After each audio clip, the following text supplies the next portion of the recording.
एक बार एक बहुत ही दुखी व्यक्ति एक महात्मा के पास आकर कहता है, मैं अपने जीवन से बहुत दुखी हूँ। मैं अपने बीवी बच्चों और अपने परिवार को भी खुश नहीं रख सकता। मैं अपने लिए भी कुछ नहीं कर पा रहा। कभी कभी तो मुझे अपनी जिंदगी को खत्म कर देने के भी ख्याल आते हैं। आप इतनी साधनाएं करते हैं, इतनी तपस्याएं करते हैं, क्या आप मुझे कोई ऐसा मार्ग बता सकते हैं जिससे मैं अपने बुरे वक्त से बाहर आ सकूं? मेरा बहुत बुरा समय चल रहा है। 2 वक्त की रोटी का इंतजाम करना भी मेरे लिए बहुत मुश्किल हो गया है। अब आप ही बताइए कि ऐसे वक्त में मैं जिंदा रहूं तो कैसे रहूं, कैसे अपने परिवार को खुश रखूं? कृपया करके कोई साधारण सा तरीका बताने की अनुकंपा करें ताकि मैं आसानी से समझ सकूं, क्योंकि मैं बहुत पढ़ा लिखा नहीं हूं।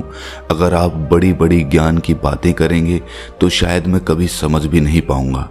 ये सुनकर महात्मा ने मुस्कुराते हुए कहा कि तुम एक काम कर सकते हो मेरा। उसने सामने की तरफ इशारा करते हुए कहा कि उस ऊंची पहाड़ी पर एक मंदिर है और उस मंदिर के पास चींटियों का एक घर है जहां पर हजारों चींटियां रहती हैं। तुम्हें सुनने में बड़ा अजीब लगेगा, लेकिन वो चींटियां उस मंदिर की जमीन को खराब कर देती हैं। उस मिट्टी की उपजाऊ शक्ति वो खत्म कर देती हैं, जिसके कारण वहां पर कोई भी पेड़ या कोई भी घास पनप नहीं पाती है। तुम मेरा एक काम करो, उसके बाद मैं तुम्हें तुम्हारे सवालों के जवाब दूंगा। तुम 7 दिन तक रोज उस पहाड़ी पे जाओ और उस चींटियों के घर को तहस नहस कर दो, उसको तोड़ दो। जब भी तुम्हें कोई चींटियों का घर दिखे मंदिर के आसपास तो उसे वहीं पे तहस नहस कर देना। लेकिन याद रहे, घर को तोड़ने में कोई भी चींटी मरनी नहीं चाहिए। इस बात को समझने का प्रयास करते हुए वो युवक वहां से चला गया। शायद उसको कुछ समझ में नहीं आया था कि महात्मा जी ऐसा क्यों करवा रहे हैं।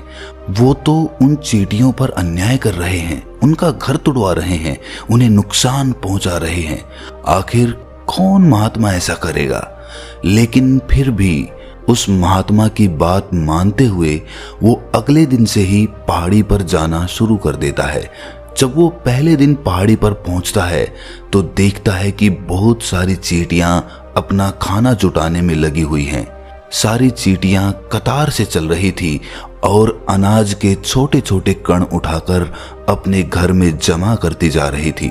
ये देखकर पहले तो उस युवक का मन कमजोर पड़ गया। उसने सोचा कि ये इतनी मेहनत करके अपना घर भर रही हैं और मैं इनके घर को तबाह कर दूंगा तो इनको कितना बुरा लगेगा।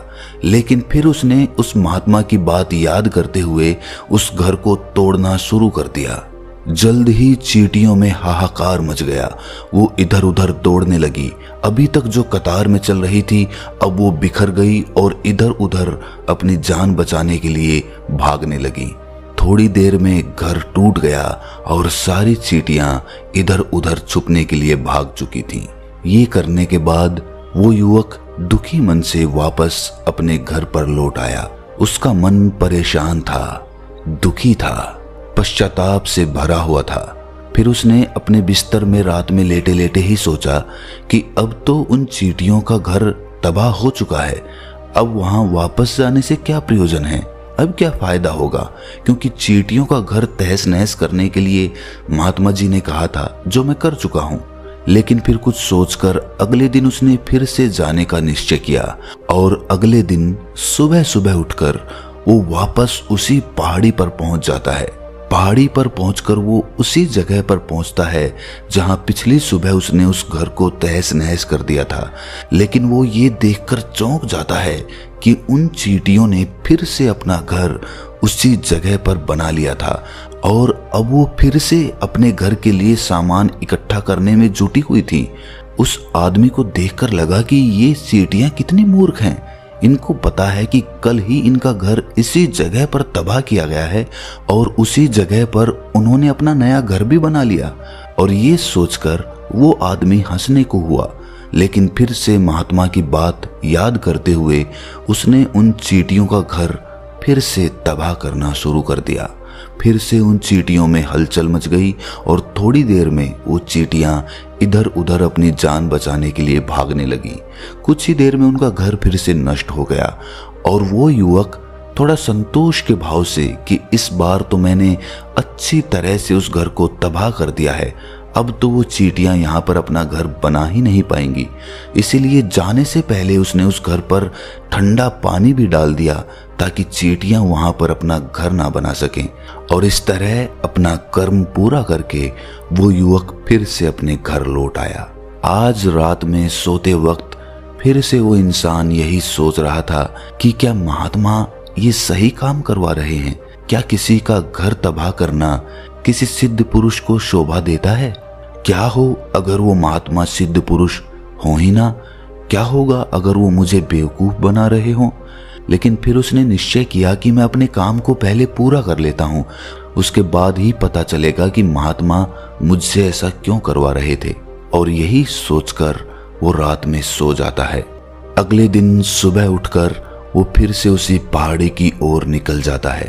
पहाड़ी पर पहुंचकर वो उसी जगह पर पहुंचता है जहां पर उसने उनके घर को तबाह कर दिया था, और वो ये देखकर खुश हो जाता है कि वहां पर कोई भी घर नहीं था। सारी चींटियां वहां से भाग चुकी थीं। अब उसने सोचा कि अब मेरा रोज रोज आने का क्या प्रयोजन, क्योंकि चींटियां तो अपना घर बदल चुकी हैं और महात्मा जी ने मुझे 7 दिन आने के लिए कहा था, लेकिन आज तो तीसरा ही दिन है। अब बाकी 4 दिन वापस आने का क्या प्रयोजन? और यही सोचकर उसने निश्चय किया कि यहाँ से वो सीधा उसी महात्मा के पास जाएगा और उनको ये सारी खबर बता देगा। जब वो वापस मुड़कर उस पहाड़ी से उस महात्मा की कुटिया की तरफ जाने लगा तो उसने देखा तो अचानक उसकी नजर एक और घरौंदे पर पड़ी जो कि चींटियों का ही बनाया हुआ था। मतलब कि वो घरौंदा चींटियों ने ही बनाया था और अब वो चींटियां नए घर में वास कर चुकी थी। ये नया घर उनके पुराने घर से थोड़ी ही दूरी पर था और जब उस युवक की नजर उस घरौंदे पर पड़ी तो उसने सोचा कि शायद महात्मा को पता था कि ये चींटियां अपना घर यहाँ से बदलकर किसी दूसरी जगह पर बना लेगी, इसीलिए उन्होंने मुझे 7 दिन आने के लिए कहा था। और ये विचार करके वो उसका नया घर भी तोड़ने के लिए पहुंच जाता है। जब वो वहां पहुंचा तो चींटियां उसी तरह अपने कार्य में लगी हुई थीं। वो अपने लिए खाना इकट्ठा कर रही थी और अपने घर में जमा करती जा रही थी। जो पुराना घर टूटा था वहां भी अनाज के कण बचे हुए थे और चींटियां वहां से भी अनाज इकट्ठा कर करके वापस अपने नए घर में ला रही थी। अब यहाँ पर फिर से युवक का मन थोड़ा कमजोर पड़ गया, क्योंकि वो खुद भी कमजोर था, खुद भी वक्त का मारा हुआ था। इसीलिए उसके मन में उन चींटियों के प्रति दया का भाव उमड़ रहा था। उनके ऊपर उसे दया आ रही थी। वो चाहता था कि उनकी मदद करे, लेकिन वो उल्टा उनको नुकसान पहुंचा रहा था। लेकिन उस महात्मा की बात को याद करते हुए उसने फिर से उस घर को तोड़ने का निश्चय किया और उसने इस बार बड़ी ही सावधानी के साथ बिना किसी चींटी को कोई नुकसान पहुंचाए वो घर तबाह करना शुरू कर दिया। वक्त थोड़ा ज्यादा लगा क्योंकि किसी भी चींटी को नुकसान ना पहुंचाने की शर्त महात्मा ने पहले ही रखी थी, इसीलिए उसको बड़ी सावधानी के साथ उन घरों को तबाह करना था। लेकिन आखिरकार उसने उस घर को भी तबाह कर दिया और उस घर को तबाह करने के बाद वो बड़े ही दुखी मन से, इस बार वो पहले से भी ज्यादा दुखी था क्योंकि उसने उनका नया घर भी तोड़ दिया था। वो उन चींटियों को बसने ही नहीं दे रहा था और वो अब अपने आप को शैतान या दानव समझने लगा था। लेकिन फिर भी उस महात्मा की बात को मानते हुए वो अपने घर पर दुखी मन से वापस आ गया। रात में सोने से पहले एक बार उसने फिर से सोचा कि मैं कितना बड़ा शैतान हूँ, कितना बड़ा दानव हूँ। पुराना घर तो छोड़ो, मैं उन चींटियों को कहीं भी बसने के लिए कोई जगह ही नहीं दे रहा हूँ। वो चींटियां मेरे बारे में क्या सोचती होंगी, वो कितना दुत्कारती होंगी उस परमात्मा को जो मेरे द्वारा ये काम करवा रहा है। लेकिन फिर भी उसने अगले दिन जाने का निश्चय किया और अगले दिन सुबह सुबह वो फिर से वहां पर पहुंच गया। वो ये देखकर फिर से आश्चर्यचकित रह जाता है कि इस बार चींटियों ने एक और नई जगह पर अपना घर बना लिया था। वो पहले से भी ज्यादा ऊर्जा के साथ काम कर रही थी और उन्होंने एक रात में पहले से भी बड़ा घर बना लिया था और अब वो फिर से अपना अनाज और खाना इकट्ठा करने में जुटी हुई थी। ये देखकर उस आदमी को लगा कि ये चींटियां किस मिट्टी की बनी हुई हैं। मैं इनको बार बार यहाँ से भगाने की कोशिश कर रहा हूँ और ये वहीं पर अपना घर बना लेती हैं। क्या इनको पता नहीं है कि मैं इन्हें यहाँ पर कभी भी बसने नहीं दूंगा? ये चींटी है, दिखने में इतनी छोटी है, लेकिन फिर भी ये मुझसे हार नहीं मान रही है। बड़ी ताज्जुब की बात है। और इस बार उसने गुस्से में उस घर को तहस नहस करना शुरू कर दिया।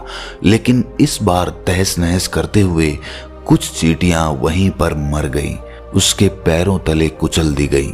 कुचलने के बाद जब वो अपने अहंकार से बाहर आया तो उसने देखा कि गुस्से में उसने उन चींटियों को कितनी क्षति पहुंचा दी है। उसका मन पश्चाताप से भर गया और वो रोता हुआ अपने घर की तरफ बढ़ गया। रात में सोते वक्त उसने सोचा कि मैं उन चींटियों पर बहुत ज्यादा अत्याचार कर रहा हूं, अब इससे ज्यादा अत्याचार मैं नहीं कर पाऊंगा। और यही सोचकर वो अगले दिन उन चींटियों के लिए अपने घर से थोड़ा आटा लेकर उसी पहाड़ी पर पहुंच जाता है। आज उसके मन में उन चींटियों के प्रति श्रद्धा का भाव था, दया का भाव था। आज वो उनकी मदद करना चाहता था। और जब वो वहां पर पहुंचा तो चींटियां फिर से अपने नए घर को बनाने में जुटी हुई थी। उसने बड़ी ही करुणा के साथ उन चींटियों को अपना लाया हुआ वो आटा खिलाया और अगले 3 दिनों तक वो ऐसा ही करता रहा। वो रोज सुबह जाता और उन चींटियों को अपने हाथों से आटा खिलाता। 7 दिन के बाद वो युवक उस महात्मा के पास पहुंचकर हाथ जोड़कर बोलता है कि हे महात्मा जी, मुझे माफ कर देना। मैंने उन चींटियों का घर तबाह करने के लिए बहुत कोशिश की। मैंने उनका घर तबाह किया भी, एक बार नहीं 4 बार मैंने उनका घर तोड़ा। उसके बाद मैं हिम्मत नहीं कर पाया, उनके घर को नहीं तोड़ पाया। मैं समझ सकता हूं कि मैंने आपका काम पूरा नहीं किया और इसके बदले आप मुझे वो तरीके भी नहीं बताएंगे जो कि मुझे मेरे बुरे समय से बाहर निकाल सकते हैं। लेकिन मुझे इसका कोई खेद नहीं है। मुझे लगता है कि मैंने जो किया वो सही किया, इसीलिए मैं आपसे आज्ञा लेकर वापस जा रहा हूँ। कृपया मुझे वापस अपने घर जाने की आज्ञा दीजिए। ये सुनकर उस महात्मा ने मुस्कुराते हुए कहा कि अरे बंते, कहाँ चल दिए? रुको तो सही, जलपान तो कर लो, थोड़ी देर ठहर जाओ, उसके बाद चले जाना। और ये कहकर वो महात्मा उस युवक के लिए पानी लेकर आते हैं। पानी पिलाने के बाद महात्मा उस युवक से पूछते हैं कि तुम मुझे ये बताओ कि आखिर तुम उन चींटियों का घर तबाह क्यों नहीं कर सके? वो चींटियां तो छोटी छोटी हैं और तुम इतने विशालकाय हो, फिर भी तुम उन छोटी छोटी चींटियों का घर तबाह नहीं कर पाए। कहाँ है तुम्हारी शक्ति, तुम्हारा बाहुबल? इसका जवाब देते हुए उस युवक ने कहा कि हे महात्मन, मैंने उन चींटियों का घर तबाह कर दिया था, बार बार किया था। एक बार तो अपने गुस्से में उन चींटियों को भी मैंने हानि पहुंचा दी थी, लेकिन जिस दिन मैंने उनको हानि पहुंचाई उसी दिन मेरे को लगा कि मैं इनको क्यों हानि पहुंचा रहा हूं, क्यों इनको इतनी तकलीफ दे रहा हूं। और उसी दिन से मैंने उनको क्षति पहुंचाने की बजाय, नुकसान पहुंचाने की बजाय उनकी सहायता करनी शुरू कर दी। ये सुनकर उस महात्मा ने कहा कि यही तो सीखने की बात है। एक छोटी सी चींटी हमें जीवन का संदेश दे जाती है। मैंने तुम्हें उन चींटियों का घर तबाह करने के लिए नहीं भेजा था, मैंने तुम्हें भेजा था ताकि तुम उन चींटियों से कुछ सीख ले सको। तुम्हें क्या सीख मिली उन चींटियों से, क्या मुझे बता सकते हो? ये सुनकर उस युवक ने पूरी कहानी बयां कर दी। पूरी कहानी सुनने के बाद महात्मा ने मुस्कुराते हुए कहा कि बंते, पहली सीख जो इन चींटियों से लेने की थी वो ये थी कि तुमने कितनी ही बार उनके घर को तोड़ने की कोशिश की, कितनी ही बार प्रयास किया कि उनका घर तबाह हो जाए, लेकिन वो हर बार अपना नया घर बना लेती थी। उन्होंने कभी भी हार नहीं मानी। अगर वो हार मान लेती तो वो चींटियां तुम्हें वहां पर नहीं मिलती। जीवन कार्यशीलता का नाम है, कर्मशीलता का नाम है, लेकिन हम मनुष्य एक दो बार हार मिलने पर ही टूट जाते हैं, हताश हो जाते हैं और फिर जीवन में प्रयास ही नहीं करते। और कुछ लोग तो अपनी जिंदगी को खत्म करने पर उतारू हो जाते हैं। लेकिन जानवरों में तुमने एक बात देखी होगी कि वो अपना जीवन खुद से, स्वयं से कभी खत्म कर ही नहीं सकते हैं। तुमने कभी नहीं सुना होगा कि किसी जानवर ने आत्महत्या कर ली, चाहे वो जानवर कितना ही भूखा क्यों ना हो, कितना ही दुखी क्यों ना हो, लेकिन वो अपने जीवन के लिए हमेशा संघर्ष करता रहता है। लेकिन वहीं पर दूसरी तरफ हम मनुष्य एक दो बार हताश होने पर ही अपना जीवन खत्म कर लेते हैं। जीवन तो कर्मशीलता है, कर्म करने का नाम है जीवन, और मृत्यु आखिरी विश्राम है, परम विश्राम है। इसीलिए मृत्यु से पहले कर्म करना कभी मत छोड़ना, क्योंकि मृत्यु के बाद तो तुम परम विश्राम में चले ही जाओगे। तो उससे पहले कर्म करना क्यों छोड़ रहे हो, क्यों हताश हो रहे हो? अगर तुम्हारा एक घर टूट गया है तो दूसरा घर बनाने का प्रयास करो, कोशिश करो, और कोशिश करने वालों की कभी हार नहीं होती। ये तुम उन चींटियों से देख चुके हो। देखने में तुमसे कितनी छोटी है वो चींटियां और तुम इतने बड़े हो, लेकिन उनका मन तुम्हारे मन से इतना बड़ा है, इतना विशाल है, इतना दृढ़ संकल्पी है कि इतनी बार घर टूटने पर भी उन चींटियों ने कभी हार नहीं मानी। दूसरी सीख यहाँ से लेने की थी, वो ये थी कि जब भी हमारे ऊपर बुरा समय आता है, हमें लगता है कि ये समय कभी नहीं जाएगा, ये समय मेरे जीवन को बर्बाद कर देगा, मुझे कभी नहीं जीने देगा।